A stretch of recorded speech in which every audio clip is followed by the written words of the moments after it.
अस्सलाम वालेकुम व्यूअर, करान के साथ मैं आपका होस्ट उमर मना। नादरीन, ज़मान पार्क में एक मरतबा फिर ऑपरेशन। दूसरी जानब वफाकी हुकूमत भी कंफ्यूज नज़र आ रही है। प्राइम मिनिस्टर शहबाज शरीफ इस वक्त कहाँ हैं, वज़ीर कानून आदम तारड़ कहाँ हैं, इलेक्शन कमीशन का एक अहम इजलास, इसके साथ साथ निगरान हुकूमत जल्दी के ऊपर तेल का काम कर रही है। आज इन सब मौज़ूआत के ऊपर बात करेंगे। सबसे पहले बात करते हैं कि इस वक्त पंजाब हुकूमत है, वो भी जो होती है निगरान हुकूमत ख़ास तौर पे, वो बड़ी धीमे मिजाज के लोग होते हैं। उसमें टेक्नोक्रेट्स अक्सर शामिल होते हैं। वो चीज़ों को आगे बढ़ाने की, सबको साथ लेके चलने वाले लोग होते हैं। लेकिन इस वक्त जो पंजाब के अंदर निगरान हुकूमत है, वो तो इस तरह तो जो सियासी हरीफ हैं, तहरीक इंसाफ हो लेगी या पीपल्स पार्टी होगी या बाकी दीगर जमातें हैं, जमात इस्लामी होगी, मुस्लिम लीग नून होगी, उनका भी आपस में इस तरह का रवैया नहीं है जिस तरह का इस टाइम वो पंजाब की निगरान हुकूमत का। ख़ास तौर पे अगर आमिर मीर साहब की बात की जाए, मैं आमिर मीर साहब को बड़े करीब से देखने का मौका मिला, उनके साथ काम भी किया आमिर मीर साहब के साथ, तो काफ़ी सालों से हम आमिर मीर साहब को जानते भी हैं। तो आमिर मीर साहब जो इस वक्त काम कर रहे हैं, एक खुश उसलूबी से जो चीज़ सर अंजाम दी जा सकती है तो वो उसके ऊपर भी चाहते हैं। लड़ाई और फड्डा हो, वो नहीं चाहते कि कोई आराम से काम होते जाए। इस वक्त एक दिन के अंदर इंटरनेट की बंदिश से 33 अरब का नुकसान होता है। इस मुल्क, गरीब मुल्क हैं हम भाई।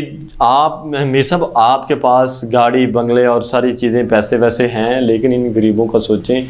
जो पिज़्ज़ा डिलीवर करता है, जो फूड पांडा पे काम करता है, जो उबर और क्रीम चलाता है, जो मुख्तलिफ छोटे छोटे ITs के काम कर रहे हैं, हमारे स्टूडेंट्स हैं जो एंटरप्रेन्योर काम कर रहे हैं IT के, तो हम तो पहले ही IT के मैदान में बहुत पीछे हैं। तो इस वक्त जो है वो लाहौर की शाहराहें बंद हैं, जिसकी वजह से बहुत सारा नुकसान हो रहा है। हम पहले ही बहुत गरीब मुल्क हैं। गुज़श्ता रोज़ जब तहरीक इंसाफ के चेयरमैन तहरीक इंसाफ की रिहाइशगाह को खसार में लिया गया और ऐलान किया गया कि यहाँ पे कुछ लोग हैं जो मतलूब हैं इदारों को, उनके ख़िलाफ़ कुछ एलिगेशंस हैं, तो ये कोई बड़ी बात नहीं है। जो लोग इदारों को मतलूब हैं, इन सियासी जमातों को भी चाहिए कि जो लोग मतलूब हैं, आप भी कहें जी कि अगर आपको कुछ लोग मतलूब हैं तो आप आएँ, इनकी इन्वेस्टिगेशन हो जाए, अदलिया आज़ाद है। अगर कुछ लोगों को गिरफ़्तार किया भी जाता है तहरीक इंसाफ के बिकौल कि जी हमारे साथ ज़्यादती की जा रही है, लेकिन उनको चेयरमैन तहरीक इंसाफ इमरान खान को मुअज़्ज़ज़ अदलिया ने यहाँ पे ज़मानत दी, और भी तहरीक इंसाफ के बहुत सारे जो कारकुनान हैं, लीडरशिप है जो गिरफ़्तार की हुई, तो उनको इसी मुअज़्ज़ज़ अदलिया ने यहाँ पे ज़मानतें भी दी, रिहा किया। तो इनको ये अदालतों के ऊपर यकीन होना चाहिए कि हमारी जुडिशरी आज़ाद बैठी है। अगर कोई इदारा आप समझें आपके बकौल के जी कुछ इदारे हमारे साथ ज़्यादती कर रहे हैं, जो पंजाब की निगरान हुकूमत है वो एक फ्रीक बनी हुई है और वो जानबूझ के हमारे साथ ये सब कुछ कर रही है, तो इनको चाहिए खान साहब को कि वो कहते हैं जी ठीक है आप आ जाएँ, जो लोग आपको मतलूब हैं आए, आप यहाँ पे उनको ले जाएं। तो ये अगर वो उन लोगों को ले जाते तो ये कल अदालत में चले जाते, आज अदालत में पेश हो जाते जी ये हमारे 20 हैं, 40 हैं या 60 जो भी कारकुनान को ये लेके गए हैं, ये उनकी लिस्ट है। तो काइंडली आप जो अदालत को कहते हैं जी आप इन्वेस्टिगेशन करवा दें, और जो लोग हैं किसी मुकदमे में या किसी जो है किसी FIR में नामजद हैं या उन्होंने कोई एक ऐसी गलती सरजद की हुई है, उनको उनके मुताबिक सज़ा दी जाए, बाकी जो बेगुनाह लोग उनको रिहा कर दिया जाए।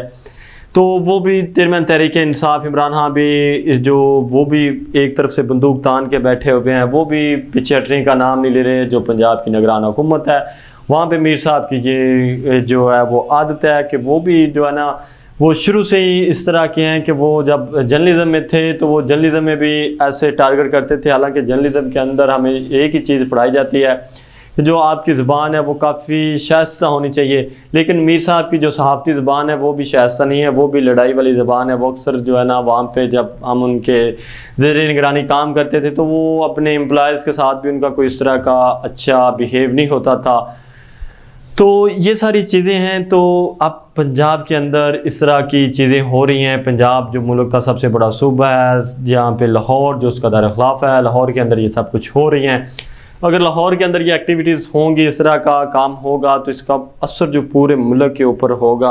लाहौर इस वक्त एक हब है, सेंट्रल पॉइंट है मुल्क का, तो यहाँ से सारी चीज़ें आगे पीछे मूव हो रही हैं, सब कुछ हो रहा है। तो अगर ये चीज़ें होंगी तो डेफिनेटली इसका फ़र्क जो है वो कराची की मार्केट के ऊपर भी पड़ेगा, वो क्वेटा के ऊपर भी पड़ेगा, वो मुल्तान की मार्केट के ऊपर भी पड़ेगा, वो फैसलाबाद के ऊपर भी फ़र्क पड़ेगा। तो इसलिए इनको होश के नाखन लेने चाहिए इस पंजाब की निगरान हुकूमत को कि जो कुछ हम कर रहे हैं, अगर आपको ये मतलूब थे तो आप कोर्ट में हाजिर हो जाते, कोर्ट को कहते जी हमें ये लोग मतलूब हैं, तो इन्होंने यहाँ पे रुकावटें बनाई हुई हैं, ये अगर हम जानते हैं वहाँ पे लोगों को उठाने के लिए, तो हमारे साथ आगे से जो है ना वो नारवा सलूक किया जा रहा है, हमारे ऊपर पथराव किया जाता है। तो आगे कोर्ट अपना फ़ैसला सुनाती, ये कानून किसी को भी हाथ में नहीं लेना चाहिए। तो इस वक्त जो कुछ सूरत हाल नज़र हमें आ रही है वो ये बड़ी टेंस सूरत हाल है, ख़ास तौर पे पंजाब के लिए, और ख़ास तौर पे लाहौर की जो सूरत हाल है वो काफ़ी गंभीर सूरत हाल है। लड़ाई और फसाद होता हुआ हमें नज़र आ रहा है कि अगर इसी तरह दोनों पार्टियां ही लड़ाई के मूड में रहेंगी तो फिर इसमें गरीब जो आदमी है वो पिस के रहेगा।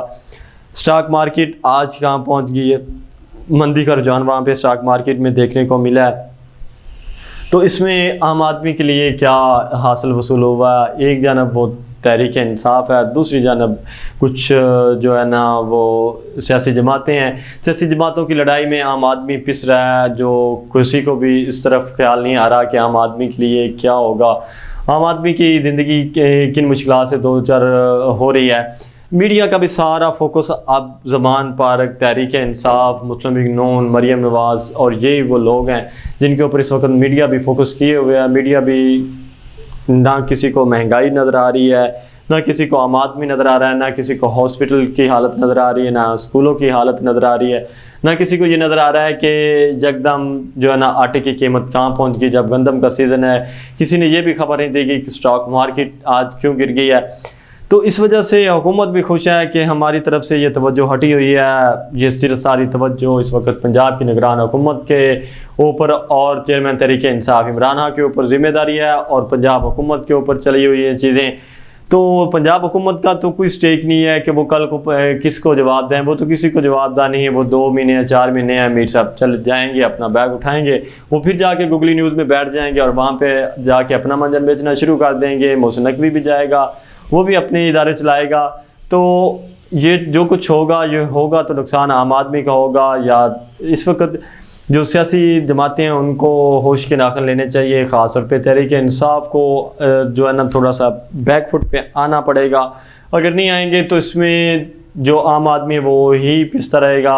अब बड़ी लीडरशिप है, वो ज़मानतें करवा के रिहा होती जा रही है, उनके पास वकला भी हैं, वो अगर गिरफ़्तार हो भी जाते हैं तो उनको कोई इशू नहीं होगा। लेकिन आम आदमी है जो दिहाड़ीदार है, जिसने आज ही की जो है ना मजदूरी करनी है, जाके फिर शाम को पैसों से अपने बच्चों का पेट पालना है, कोई स्टूडेंट है, कोई एंटरप्रेन्योर है, कोई व्लॉगर है, वो वहाँ पे अपना जो है ना रिज़्क तलाश कर रहे हैं, तो वो लोग भी गिरफ़्तार हो रहे हैं। तो उनको उकसाया जा रहा है जी ये कर दो, वो हो जाएगा। हमने जब 9 मई का वाक़या था तो उसमें भी कितने लोग थे, ये पीटीआई की जो लीडरशिप है वहाँ पे भी इन्होंने आम आदमी के जो जज्बात के साथ खेला। उसमें यूट्यूबर्स भी थे, हमने खुद वहाँ पे देखा, वहाँ पे स्टूडेंट्स थे, वहाँ पे और बहुत सारे कुछ जो स्टूडेंट्स थे जो कई जॉब करते थे वो भी लोग थे, मेहनत मजदूरी करने वाले वो लोग थे। तो अब वो लोग अब गिरफ्तार हैं। अगर उन्होंने गलत काम किया तो वो गिरफ्तार तो हैं। तो इन सियासी जमातों ने उन लोगों के जज्बात के साथ खेला, अब वो कानून का सामना कर रहे हैं, तो उनको कानून का सामना करना चाहिए। लेकिन हमें सब मजमूई तौर पे हमारे जो इदारे हैं उनको, हमारी जुडिशरी है, हुकूमत है, बाकी सियासी जमातें, सबको सोचना चाहिए कि आम आदमी के जो जज्बात के साथ खेला गया, असल तो सज़ा के वो मुस्तहिक हैं जिन्होंने आम आदमी के जो जज्बात के साथ खेला। तो इस वक्त वज़ीर आज़म कहाँ है? वज़ीर आज़म हमें कहीं नज़र नहीं आ रहे। वज़ीर आज़म का तो कोई अता पता नहीं है पिछले 10 दिन 15 दिन से कि वो कहाँ है। जब से ये मई का महीना शुरू हुआ है वज़ीर आज़म साहब कहीं नज़र नहीं आ रहे। वो लंदन के दौरे पे थे, एक लंबा लंदन का वो दौरा करके आए हैं, अपने भाई से, अपनी फैमिली से वो मुलाकातें करते फिरे हैं। यहाँ पे पीछे मुल्क में तमाशा लगा हुआ है, लोग अपने अपनी ही रियासत के ऊपर लोग हमलावर हुए हुए हैं, तो भाई आप आएँ, इन लोगों के साथ मुज़ाकरात पे बैठें, इनके कुछ जो मुतालबात हैं सुने, मुतालबा सुनने से ही चीज़ें आगे बढ़ती हैं। ये आपके अपनी ही मुल्क के लोग हैं, तो अगर आपको इनके साथ बैठना में कोई मनाही नहीं होनी चाहिए। वज़ीर-ए-आज़म को भी आना चाहिए। वज़ीर-ए-क़ानून कहाँ है? इस वक्त वज़ीर-ए-क़ानून भी कहीं नज़र नहीं आ रहे। जो भी वज़ीर है वो बस यही आएगा बुलवाइयों की तरह, जिनको बुलवाई कह दो, वो कर दो, इसने ये किया, वो भी आगे से तहरीक इंसाफ भी उसी तरह जो है ना वो शीशे को पत्थर मार रही है। तो इस वक्त जो सियासी जमातों को होश के नाखन लेने चाहिए और थोड़ा सा सबको बैकफुट पे आना पड़ेगा, और बैकफुट पे आएँ और एक दूसरे के साथ मुज़ाकरात की टेबल पे बैठें, ताकि जो है वो चीज़ों का जो हल है वो निकल सके। और दूसरी जानब इलेक्शन कमीशन कहाँ है? अब ये इलेक्शन कमीशन जो 14 मई के इंतखाबात थे वो नहीं हो सके, तो अब ये सुनने में सुनाई दे रहा है कि तहरीक इंसाफ को कलादम करा दिया जाएगा। तो अब अगर ये किया जाता है तो फिर मुल्क में एक नया तूफ़ान बर्पा हो जाएगा, फिर ये सड़कें ब्लॉक और जो तोड़ फोड़ शुरू, और आम आदमी का फिर अजीरन हो जाएगा। तो इसलिए सबको एक टेबल पे बैठना चाहिए और बैठ के कुछ हल तलाश करना चाहिए कि इस मुल्क को हम कैसे आगे बढ़ा सकते हैं, और कैसे हम जो है ना वो जो इस वक्त तलखी है इसको किस तरह कम किया जा सकता है, और इन तलखियों को ख़त्म करके एक टेबल पे बैठें और आगे आम आदमी का सोचें, ताकि आम आदमी आगे बढ़ सके। तो नाज़रीन, जिस तरह कोई नई पॉलिटिकल डेवलपमेंट होती रहेगी हम आपको इसी तरह आगाह करते रहेंगे। आज के लिए इतने, इजाज़त, अल्लाह हाफ़िज़।